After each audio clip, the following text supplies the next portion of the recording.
ഉത്തരമാറ്റിലാണെങ്കിൽ നമ്മുടെ നവ്യ ഒന്ന് മനസ്സ് തുറക്കാൻ ആഗ്രഹിക്കുന്നുണ്ട്.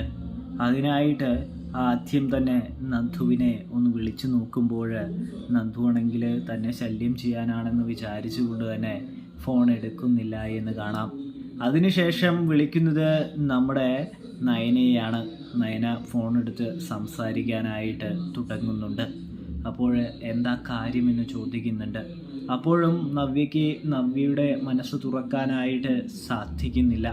ഒടുവിൽ മുത്തശ്ശൻ നവ്യയെ ഞെട്ടിച്ചുകൊണ്ട് തന്നെയാണ്, എല്ലാവരെയും വീടടക്കം ഞെട്ടിച്ചുകൊണ്ടാണ് ആദർശിനെയും നയനയെയും വീട്ടിലേക്ക് തിരികെ വിളിച്ച് കൊണ്ടുവരുന്നത്. ഇതേ സമയം ആ സന്ദർഭം മുതലെടുത്തുകൊണ്ട് നവ്യയോട് തൻ്റെ മനസ്സിലുള്ളതും നടക്കാൻ പോകുന്നതും താൻ ചെയ്തുകൊണ്ടിരിക്കുന്നതുമായ എല്ലാ കാര്യങ്ങളും തുറന്നു പറയുന്നൊരു കാഴ്ച കാണാനായിട്ട് കഴിയും. പ്രേക്ഷകരെ, പ്രിയ